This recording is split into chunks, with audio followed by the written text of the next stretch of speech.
My hero academia, attack on Titan and demon slayer lovers, मिलो इन सबके बाप bleach से।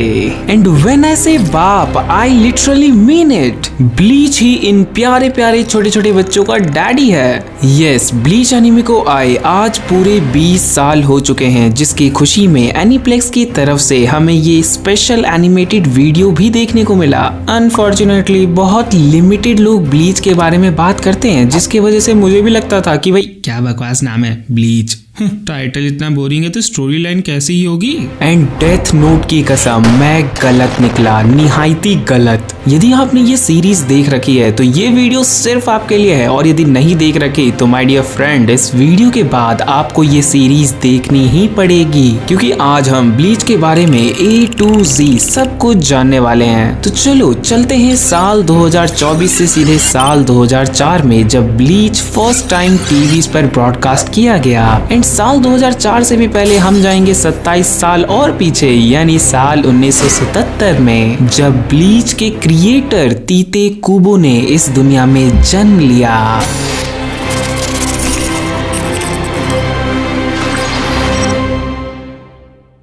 एक्शन एडवेंचर और सुपरनैचुरल वर्ल्ड के परफेक्ट कॉम्बिनेशन। ब्लीच की कहानी एक ऑर्डिनरी स्कूल जाने वाले बच्चे इचिगो कुरोसाकी के आसपास घूमती है, जो कि जापान के एक छोटे से शहर काराकुरा में अपनी ट्विन सिस्टर्स कारेन, युजु और अपने फादर इशिन के साथ रहता है। इचिगो को लगता है कि वो एक ऑर्डिनरी इंसान है, बट उसे नहीं पता कि उसके पास एक एक्स्ट्रा ऑर्डिनरी पावर है, पावर्स टू सी घोस्ट। जी हाँ, ब्लीच की दुनिया 3 पार्ट्स में बटी हुई है। नंबर 1 वर्ल्ड ऑफ लिविंग, जहाँ ह्यूमंस रहते हैं। नंबर 2 सोल सोसाइटी, जो कि एक आफ्टर लाइफ वर्ल्ड है सिमिलर टू स्वर्ग, जहाँ ऑफ कोर्स शिनिगामी रहते हैं। नंबर 3 ह्यूको मुंडो, सिमिलर टू नर्क, एंड ऑफ कोर्स यहाँ बुरी आत्माएं रहती हैं जिन्हें हॉलोज कहा जाता है। यहाँ एक फन फैक्ट सुनो, शिनिगामी शब्द एक फ्रिक्शनल कैरेक्टर के लिए यूज किया जाता है, mainly in Japanese comics and anime, जो अक्सर गॉड ऑफ डेथ या आफ्टर डेथ से जुड़ी चीजों को रिप्रेजेंट करती है। जैसे डेथ नोट में शिनिगामीज थे, वैसे ही ब्लीच में भी ढेर सारे शिनिगामीज हैं। Well, back to the plot. एक दिन इचिगो की जिंदगी पूरी तरह से बदल जाती है जब वो मिलता है एक सोल रीपर रुकिया कुचिकी से।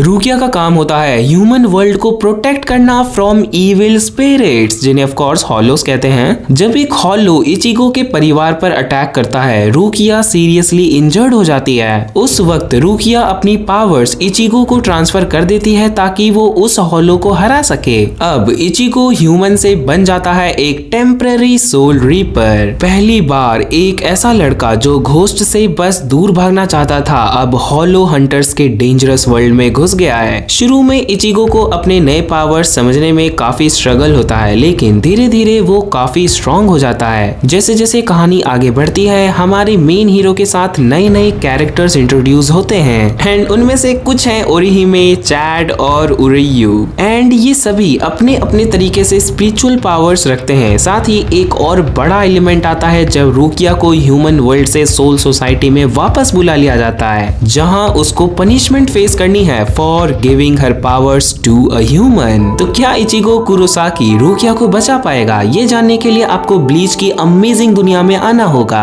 और दूसरा रीजन है इसके लेटेस्ट एपिसोड के मक्खन जैसे एनिमेशंस। कहीं ना कहीं इचिगो की जर्नी एक पर्सनल ट्रांसफॉर्मेशन का भी है, जिसमें वो एक नॉर्मल स्टूडेंट से लेकर एक फुल फ्लेज्ड वॉरियर बन जाता है। ये एक बैटल है अपने दोस्तों को बचाने की, खुद को समझने की और अपनी डेस्टिनी को एक्सेप्ट करने की। अगर आपको सुपरनैचुरल वर्ल्ड्स पसंद है तो ब्लीच आपके लिए परफेक्ट है। तो यदि आपने ये सीरीज नहीं देखी तो ये वीडियो छोड़ो और जाके ये सीरीज देखो भाई। बट ऑलरेडी देख रखी है तो चलो ना, मैं आपको बताता हूँ ब्लीच की शुरुआत कैसे हुई और वो कौन सा शख्स था जिसने इस अमेजिंग शो को एग्जिस्टेंस में लाने का काम किया। Bleach the back story. Welcome to Hiroshima prefecture of Japan.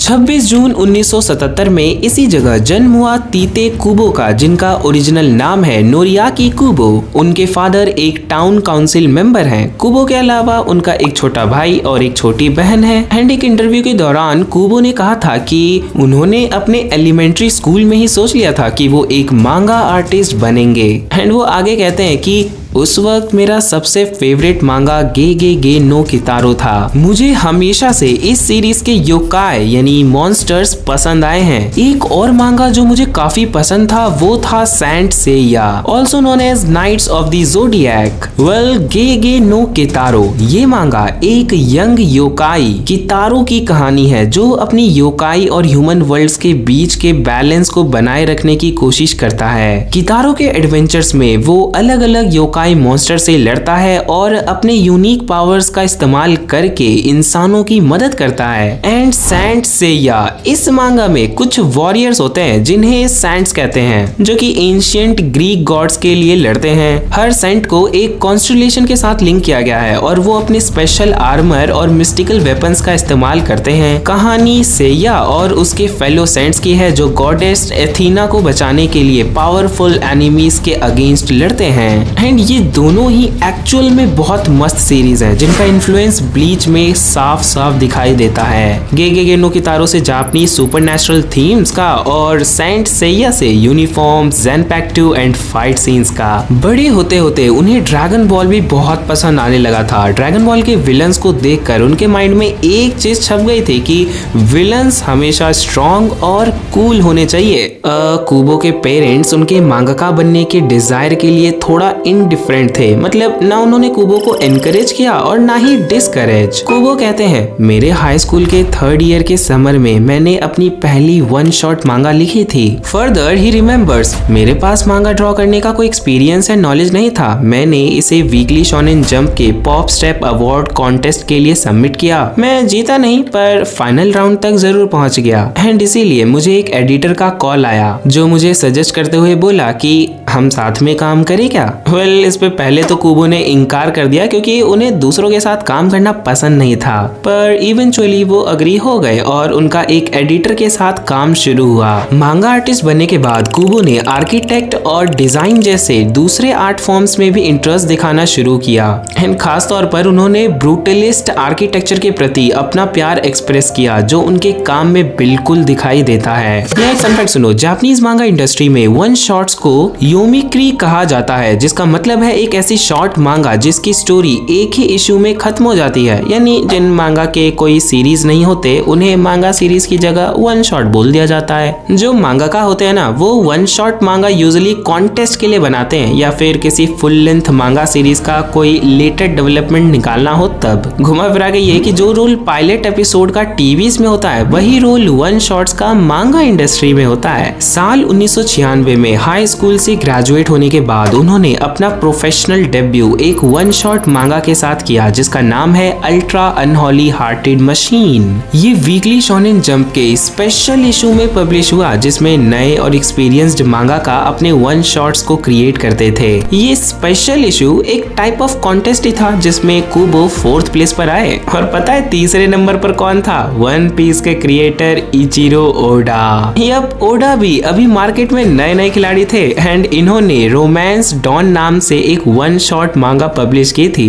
जिसे बाद में ऑफ कोर्स वन पीस के नाम से एक फुल मांगा सीरीज में बदल दी गई। भाई साहब देख रहे हो, बिग 3 के 2 मांगास का जन्म तो साथ ही में हुआ था। अच्छा, कमेंट में बता के जाना कि आपको इन दोनों भाइयों में से कौन ज्यादा पसंद है। मैं तो भैया भांकाई लिखूंगा। वेल, 1996 से 1998 के बीच कुबो ने अपना अगला one shot रून master Urara publish किया जिस पे उन्हें जंप के हायर अप से काफी डांट सुनने को मिली। यह रून मास्टर उरारा को पब्लिश होने से पहले उन्हें टोक्यो बुलाया गया काजुहिको तोरिशिमा के द्वारा, जो उस वक्त जंप के एडिटर इन चीफ थे। And if you don't know, Torishima वही एडिटर है जिन्होंने अकीरा टोरियामा को ढूंढा और उनकी हेल्प की डॉक्टर स्लम्प बनाने में। यहाँ तक कि ड्रैगन बॉल का ओरिजिनल कॉन्सेप्ट बनाने में भी इनका बहुत बड़ा हाथ था। वेल, जब कुबो अपने फर्स्ट एडिटर के साथ तोरिशिमा से मिलने गए तब उन्होंने कुबो को बोला कि अबे ये क्या बनाए हो। एंड ये बोलकर उन्होंने ड्रैगन बॉल और Fist of the North Star के पहले वॉल्यूम्स उनके सामने टेबल पर फेंके और कहा कि जाओ इनको पढ़ो और तब तक पढ़ते रहो जब तक इनके जैसा मांगा न लिख पाओ। अब भाई कुबो ने सोचा ये इंसान कितना एरोगेंट है। वेल, जंप के हायर अप सिर्फ ये चाहते चाहते थे कि कुबो नेक्स्ट बिग हिट लिखे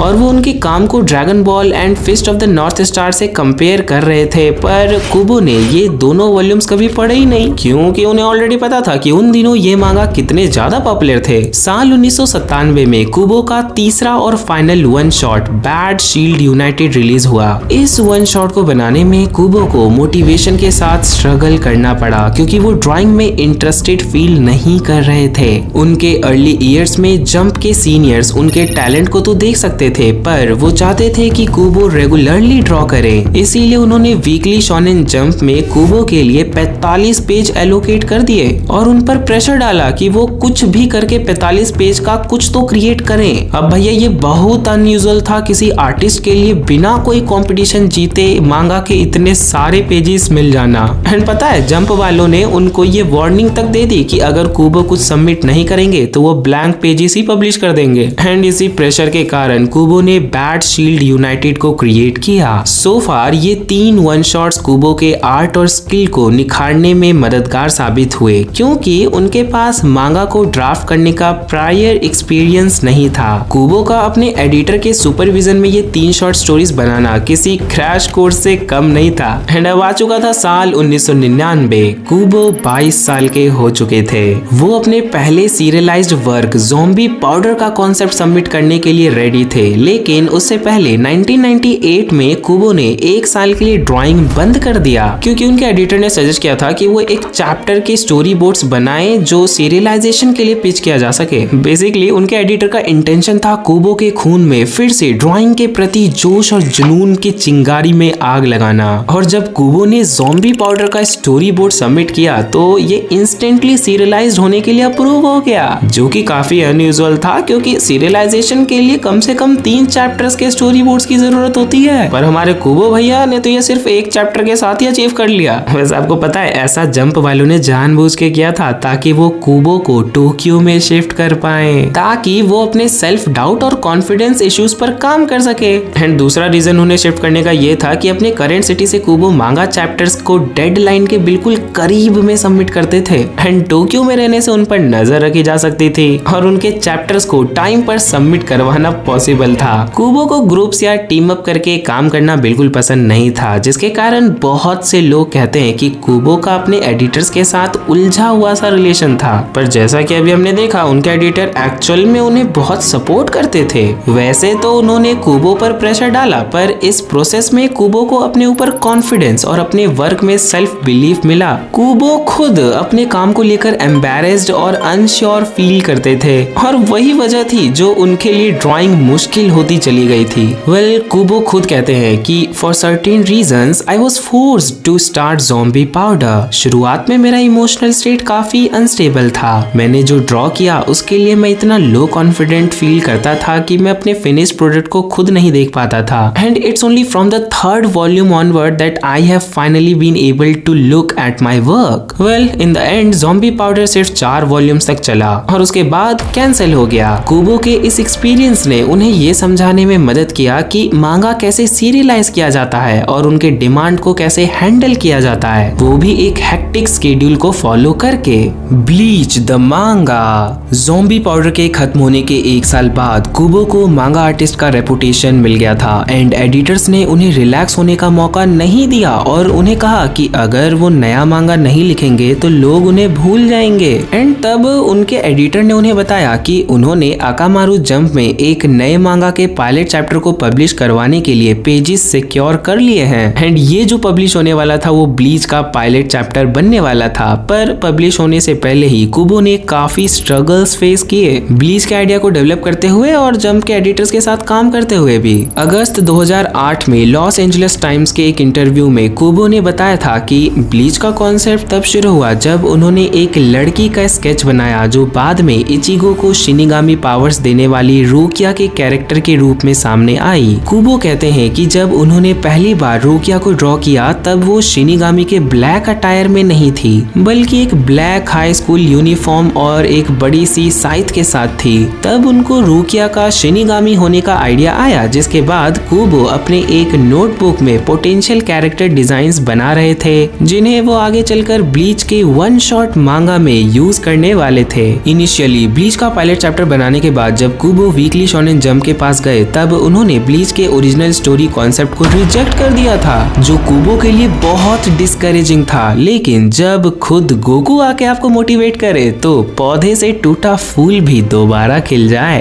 yes my dear friend, Akira Toriyama जो ऑफ कोर्स ड्रैगन बॉल के क्रिएटर हैं, ने कुबो को बोला कि भाई तुम बहुत तगड़ा लिखता है, एक रिजेक्शन से हार मत मान, फिर कोशिश कर। फिर क्या था भाई, कुबो ने ब्लीच के कॉन्सेप्ट पर दोबारा काम किया और बूम, इस बार ब्लीच को पब्लिश कर दिया गया। कई लोग सोचते हैं कि तोरियामा का एनकरेजमेंट लेटर भेजने वाला जो ये स्टोरी है वो एक र्यूमर है, पर अगस्त 2008 में जब कुबो अमेरिका में सैन डिएगो कॉमिक कॉन में आए थे तब उन्होंने स्वयं कहा था कि तोरियामा से एनकरेजमेंट मिलने के बाद उन्होंने ब्लीच का फाइनल पायलट चैप्टर बनाया जो अकामारू जंप में पब्लिश हुआ। स्टार्टिंग में इचिगो को सूट और गन के साथ दिखाया गया था और सीरीज का नाम स्नाइप रख दिया गया था, but later on story boarding में कुबो ने सूट्स को किमोनोस और गन्स को कतानास के साथ रिप्लेस कर दिया और टाइटल रख दिया ब्लीच। अब इतना अजीब नाम ही क्यों रखा है ना, क्योंकि ब्लीच का मतलब होता है व्हाइट और इस मांगा सीरीज में शिनिगामी के ब्लैक कपड़ों को छोड़कर बाकी सब मोस्टली व्हाइट ही होता है, इसीलिए कुबो ने सोचा कि इस सीरीज का नाम व्हाइट रख देता हूँ। बट व्हाइट तो बहुत कॉमन शब्द था ना जी, एंड इसीलिए उन्हें अचानक से याद आया अपना फेवरेट बैंड निर्वाणा का एक पॉपुलर एल्बम ब्लीच जिसका मीनिंग भी व्हाइट ही होता है, एंड बस उन्होंने अपने इस नए सीरीज का नाम रख दिया ब्लीच। वैसे ये एल्बम वाकई बहुत अमेजिंग है, सुनना जरूर। ब्लीच का पायलट चैप्टर जब पब्लिश हुआ तो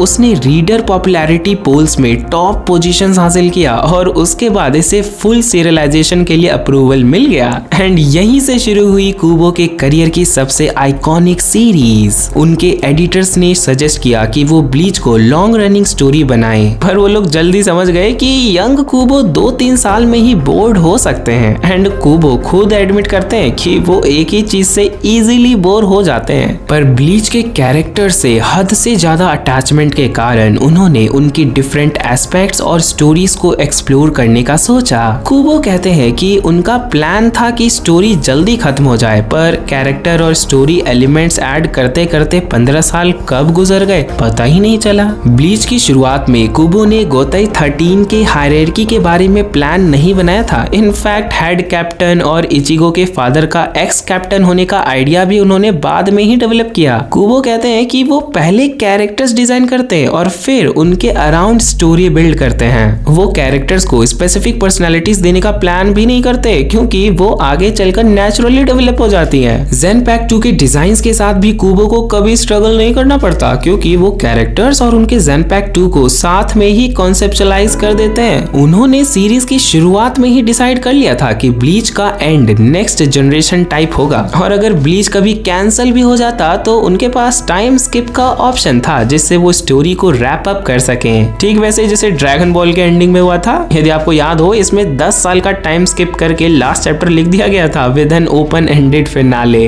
वेल, ब्लीच को अक्सर स्टाइल और कैरेक्टर क्लोथिंग के लिए प्रेज किया जाता है। कुबो कैरेक्टर्स को वो कपड़े पहनाते हैं जो वो खुद खरीदना चाहते हैं पर वो स्टोर में कभी मिलता ही नहीं, और जब भी वो एक्शन सीन्स ड्रॉ करते हैं ना तो वो रॉक म्यूजिक सुनते हैं और अपने माइंड में एक्शन को पॉज करके बेस्ट एंगल फाइंड करते हैं और फिर उसे पेपर पर उतारते हैं। जर्मनी के एक Q&A पैनल में जो साल 2013 में हुआ था, कुबो से फैंस ने बैकग्राउंड यूज करने के बारे में पूछा क्योंकि उनके पैनल्स में मिनिमलिस्ट या फिर कभी कभी बैकग्राउंड्स होते ही नहीं है। सो द क्वेश्चन वाज ऐसा क्यों? तो उन्होंने जवाब दिया कि बैकग्राउंड्स रीडर्स को कैरेक्टर के इमोशन से डिस्ट्रैक्ट करते हैं, इसीलिए वो व्हाइट स्पेस छोड़ते हैं ताकि रीडर्स कैरेक्टर्स के हार्ट को देख सकें। वेल, डू यू नो कि ब्लीच में कई अलग अलग लैंग्वेजेस का यूज हुआ है। इसी Q&A पैनल में कुबो ने बताया था कि अरंकार्स के डायलॉग्स एंड ओवरऑल वाइब को स्पेनिश में डिजाइन किया गया क्योंकि स्पेनिश लैंग्वेज पैशनेट और थोड़ी रोमांटिक लगती है जो उनकी वाइल्ड लाइफस्टाइल को मैच करता है। क्विंसी के डायलॉग्स को जर्मन में लिखा गया क्योंकि जर्मन कोल्ड, हार्श और मेथडिकल साउंड करती है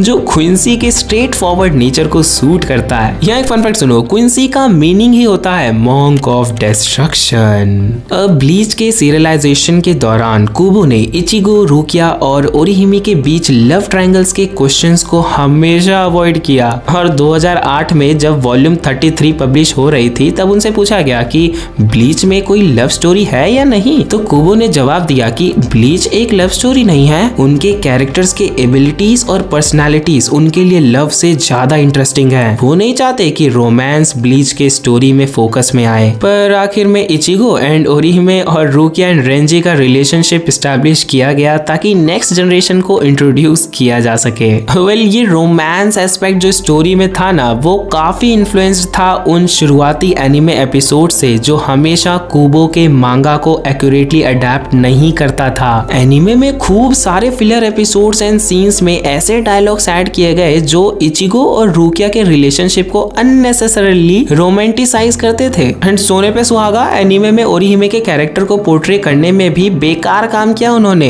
एंड इससे फैंस को लगने लगा कि भाई वो तो सिर्फ एक यूजलेस डैमसेल इन डिस्ट्रेस है। Bleach the anime.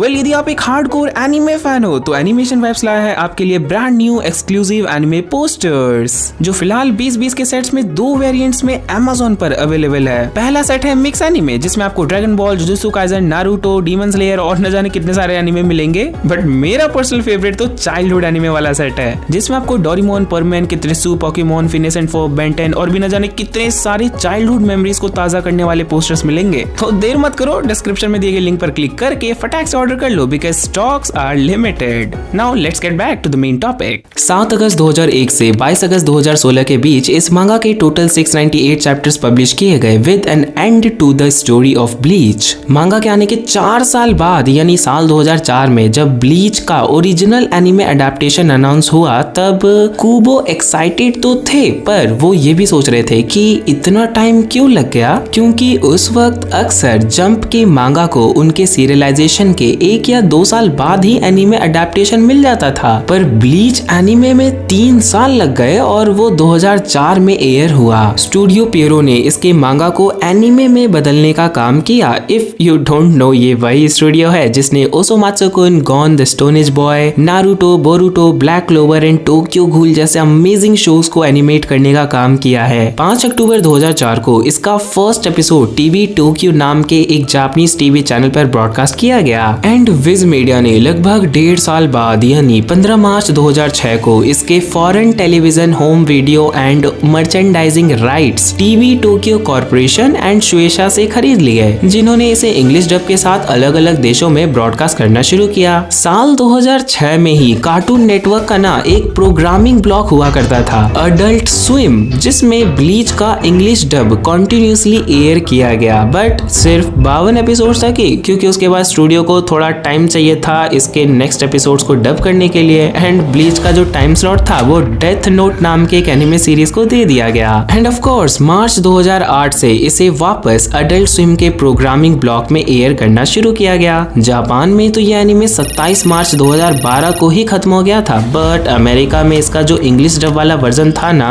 वो 2 नवंबर 2014 को एंड हुआ था। एंड इसके ओरिजिनल रन के बाद तो इसके रीरन्स ऑफ कोर्स दिखाए गए थे कार्टून नेटवर्क के द्वारा। यदि बात करूं इंडिया की तो according to my research Indian TVs पर ये कभी रिलीज नहीं किया गया। बट हाँ, क्योंकि अब क्रंची रोल इंडिया में आ चुका है तो आप इसका मजा लीगली क्रंची रोल पर ले सकते हो। बाकी जुगाड़ के लिए तो मेरे टेलीग्राम चैनल को ज्वाइन कर ही सकते हो, लिंक डिस्क्रिप्शन में होगा। वेल, ब्लीच एनिमे के टोटल 366 एपिसोड्स बनाए गए हैं जिसमें ये सब फिलर एपिसोड्स हैं, यानी कि इन एपिसोड्स को नहीं भी देखोगे तो चलेगा। 2017 के एक TBS रेडियो इंटरव्यू में कुबो ने बताया था कि उन्होंने एनिमे स्टार्ट होने के वक्त उसमें ज्यादा इन्वॉल्वमेंट नहीं रखी थी। एनिमे स्टाफ ने मांगा के कुछ चीजों में चेंजेस किए जो कुबो को बाद में पसंद नहीं आए। कई सीन्स और डायलॉग्स को चेंज कर दिया गया जो सोर्स मटेरियल से बिल्कुल अलग था। एंड ये चीज देखकर कुबो फ्रस्ट्रेटेड हो गए क्योंकि एनिमे में कई बार इचिगो और रुकिया के बीच अननेसेसरीली रोमांस एंगल को ऐड किया गया जो मांगा में नहीं था, because कुबो never wanted this thing. इसीलिए कुबो ने एनिमे स्क्रिप्ट्स को चेक करना स्टार्ट किया ताकि एनिमे में डायलॉग्स एंड सीन्स एक्यूरेट ही रहें। Bleach the movies.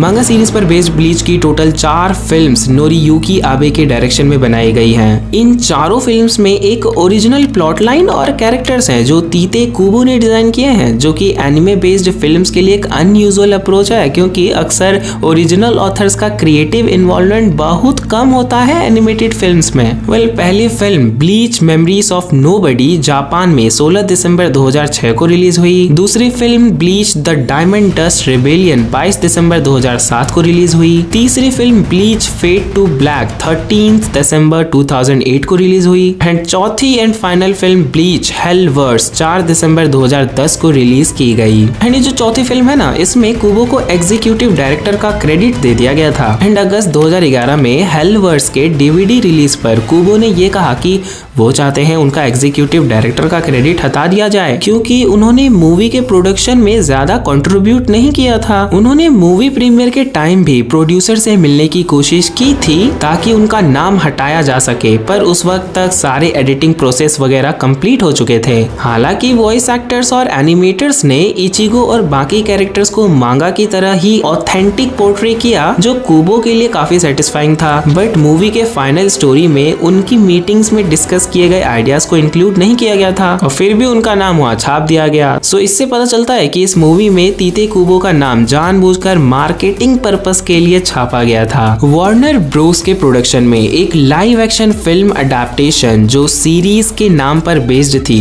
शिनसुके सातो के डायरेक्शन और सोता फुकुशी के स्टारिंग में 20 जुलाई 2018 को जापान में रिलीज की गई थी। इसका इंग्लिश डबिंग भी अवेलेबल है जो आप नेटफ्लिक्स पर देख सकते हो। आमतौर पर एनिमे का लाइव एक्शन अडेप्टेशन क्रिंजी होता है, बट ब्लीच की ये मूवी डैम कूल है bro, so make sure to watch it, जिसका जुगाड़ भी आपको एनिमेशन वाइब्स के टेलीग्राम में मिल जाएगा। The return of Bleach. मार्च 2020 के इस लाइव स्ट्रीम में यह अनाउंस किया गया कि मांगा के final story arc 1000 year blood war को एनिमेट किया जाएगा, जो कि पहले नहीं किया गया था। जी हाँ, ब्लीच के टोटल 74 वॉल्यूम्स हैं एंड वॉल्यूम 55 तक ही इसको एनिमेट किया गया था। एंड नवंबर 2021 में ये कंफर्म किया गया कि ये जो एनिमे प्रोजेक्ट है वो एक टेलीविजन सीरीज ही होगा, जिसका नाम ब्लीच 1000 ईयर ब्लड वॉर है। एंड ये वॉल्यूम 55 से लेके 74 तक के मांगा को कवर करेगा। फाइनली इस सीरीज का प्रीमियर टीवी टोक्यो पर 11 अक्टूबर 2022 को हुआ और पहले 13 एपिसोड्स को द ब्लड वॉरफेयर सबटाइटल दिया गया, जो कि 27 दिसंबर 2022 तक खत्म हो गया। एंड इसी के दूसरे पार्ट में भी 13 एपिसोड्स इंक्लूड किए गए, जिसका सबटाइटल था द सेपरेशन, जो कि 8 जुलाई से लेकर 30 सितंबर 2023 तक ब्रॉडकास्ट किया गया। एंड तीसरा पार्ट, जिसका सबटाइटल है द कॉन्फ्लिक्ट, 5 अक्टूबर 2024 को प्रीमियर हुआ, जो कि इस वक्त कंटिन्यूएशन में चल रहा है जब मैं ये वीडियो बना रहा हूँ। बाकी इसके और भी पार्ट्स बनते हैं या नहीं वो देखा जाएगा। Tight Kubo the little life. Bleach के 15 साल तक सीरियलाइजेशन के दौरान कुबो बोर नहीं हुए, क्योंकि वो वही लिख रहे थे जो उन्होंने पहले से प्लान किया था। उनके डेडलाइंस तभी मुश्किल बन गए थे जब उनका हेल्थ डिक्लाइन होने लगा था। वो अगले वीक के चैप्टर पर तभी सोचते थे जब वो करंट वीक का स्टोरी ड्रॉ कर रहे होते थे, इसीलिए उन्हें आगे के वीक्स का टेंशन नहीं होता था। उनका एक स्ट्रक्चर्ड लाइफस्टाइल था जिससे वो प्रेशर्ड फील नहीं करते थे। वो कहते हैं कि बचपन में मैं समर होमवर्क समर के स्टार्ट में ही कंप्लीट कर लेता था, जो कि दिखाता है कि वो शुरू से ही वेल ऑर्गेनाइज्ड थे। पर उनके डिक्लाइनिंग हेल्थ ने उनकी प्रोडक्टिविटी पर बहुत असर डाला, खासकर ब्लीच के फाइनल ईयर्स में। तो चलो अब हम समझते हैं उन चैलेंजेस को जिनका सामना उन्होंने ब्लीच के फाइनल आर्क में किया। अगस्त 2016 में ब्लीच मांगा एंड होने के बाद कुबो को सेंस ऑफ अकम्प्लिशमेंट से ज्यादा रिलीफ फील हुआ, क्योंकि वो काफी टायर्ड हो चुके थे। कई इंस्टेंसेस ऐसे आए जब उन्होंने सीरीज को बीच में ही खत्म करने का सोचा था, लेकिन उन्होंने स्टार्टिंग में ही डिसाइड कर लिया था कि ब्लीच को वो वही एंड देंगे जो उन्होंने स्टार्टिंग के चैप्टर से सोच रखा था। 15 साल के सीरियलाइजेशन के दौरान उनके हेल्थ इश्यूज बढ़ रहे थे और वॉल्यूम 58 में उन्होंने लिखा कि मैं हर साल बुरी तरह से सर्दी जुकाम का शिकार हो रहा हूँ और अब तो उनसे रिकवर होने में मुझे और भी ज्यादा टाइम लग रहा है। मैं हमेशा से बीमारी का मेहमान रहा हूँ, पर अब ये मुझे बहुत गंभीर गंभीर रूप से अफेक्ट कर रही है। बस यही उम्मीद है कि मैं इस सीरीज को खत्म कर पाऊँ इससे पहले कि मेरा खात्मा हो जाए। एंड उन्होंने एक बार और अपनी हेल्थ के बारे में अपने फैंस को बताया था। And it's a dark reality of मांगा इंडस्ट्री कि मांगाकास को रेस्ट का मौका कभी नहीं मिलता। और उन दिनों मांगा मैगजीन्स ऐसे टॉक्सिक ओवरवर्किंग पर कुछ करती भी नहीं थी। वो तो बाद में उन्होंने नई पॉलिसी बनाई जिसमें मांगाका बीच में ब्रेक्स ले सकते थे until the author is ready to return and write new chapters। Jujutsu Kaisen के मांगाका गेगे अकुतामी, माय हीरो एकेडेमिया की कोहे होरिकोशी, चेंसो मैन के तत्सुकी फुजिमोटो को आप देख सकते हो जिन्होंने इस नई पॉलिसी का काफी फायदा उठाया। यहाँ तक कि वन पीस के ऑथर इचिरो ओडा को भी हर महीने एक ब्रेक लेने की नो क्वेश्चन आस्क्ड छूट है। But it's sad to know कि ये वर्किंग कंडीशंस उस समय अवेलेबल नहीं थे जब हमारे कुबो ब्लीच के मांगा को पब्लिश किया करते थे। एक टाइम तो ऐसा आया जब उन्हें लगा कि उनका हेल्थ उनके मांगा करियर को सीरियसली अफेक्ट कर रहा है और उन्होंने सीरीज को हाफ वे एंड करने का भी सोच लिया था। बेसिकली वो बार बार बीमार पड़ रहे थे, सर्दी जुकाम तो उनका पीछा ही नहीं छोड़ रहा था। वो अपनी जिंदगी से हार मान ही चुके थे कि उन्हें उनके एक फैन से एक लेटर मिलता है जो एक वजह बना तीते कुबो के लिए ब्लीच को आधे रास्ते में खत्म ना करने का। इस लेटर में उस फैन ने लिखा कि उसका हेल्थ कंडीशन बहुत सीरियस है और उसके मेडिसिन भी काम करना बंद कर चुके हैं। उस फैन ने आगे लिखा कि उसके डॉक्टर्स ने बताया है कि उसकी बीमारी अब इनक्योरेबल है और इस हालत में वो मुश्किल से 18 महीनों तक टिक सकता है। एंड उसने आगे कहा कि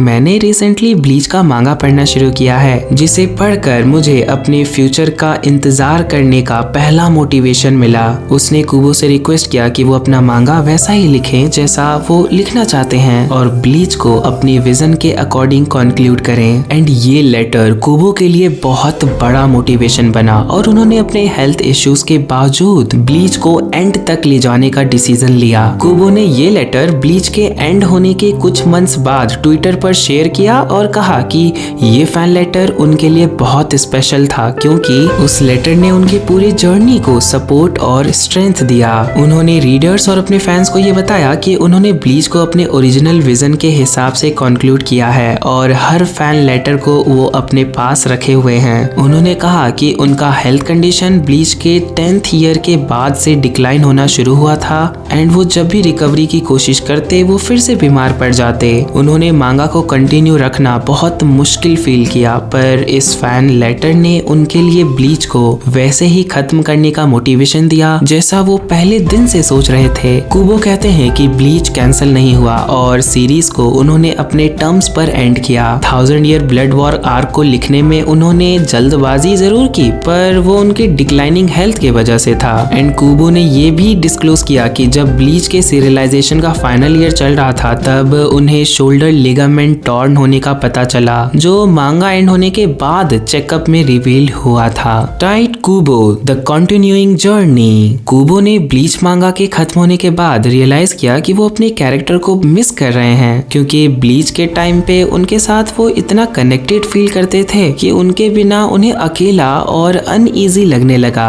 एंड इसके वजह से उनके अंदर मांगा को ड्रॉ करने का इंटरेस्ट वापस आ गया और इसी वजह से उन्होंने burn the which one shot बनाया जो ब्लीच के यूनिवर्स में सेट है। कुबो का यूनिक आर्ट और स्टोरी टेलिंग का मेथड नए मांगाकास के लिए इंस्पिरेशन बन गया है। डीमन स्लेयर के ऑथर कोयोहारो गोतोगे ने 2016 में कहा कि ब्लीच उनके लिए एक मेजर इंस्पिरेशन था। जुजुत्सु काइसेन के ऑथर गेगे अकुतामी ने भी कहा था कि ब्लीच से वो काफी इन्फ्लुएंस्ड हैं, खासकर कैरेक्टर्स के ब्रूटल और स्ट्रेट फॉरवर्ड स्टाइल से। ब्लीच के एंड होने के बाद वीकली शोनेन जंप के कई ऑथर्स ने कुबो के इन्फ्लुएंस के बारे में अपने कमेंट्स दिए और माय हीरो एकेडेमिया के ऑथर कोहे होरिकोशी ने एक इंटरव्यू में कहा कि उन्होंने मिडिल स्कूल में ब्लीच इंस्पायर्ड डूडल्स और कैरेक्टर्स ड्रॉ किए थे। वेल, ब्लीच का इम्पैक्ट आज भी मांगा इंडस्ट्री में महसूस किया जा सकता है। एंड यदि आप ट्विटर चलाते हो तो आपको पता होगा कि कुबो का अपना ऑफिशियल फैन क्लब आउटसाइड भी है जिसमें वो फैंस के साथ Q&A सेशंस और अपने नए आर्टवर्क शेयर करते हैं। एट द एंड कुबो का ब्लीच जर्नी एक रिमार्केबल लेगेसी है जो मांगा और एनिमे दोनों ही वर्ल्ड में हमेशा याद रखी जाएगी। जाते जाते ये वाली प्लेलिस्ट जरूर देख लेना क्योंकि इस प्लेलिस्ट में आपके बचपन के में ढेर सारे चाइल्डहुड शोज की डॉक्यूमेंट्रीज शामिल हैं, जिसे देखकर आपको खूब मजा आने वाला है। एंजॉय करो, वीडियो पसंद आई तो चैनल सब्सक्राइब करो एंड मिलते हैं नेक्स्ट वीडियो में।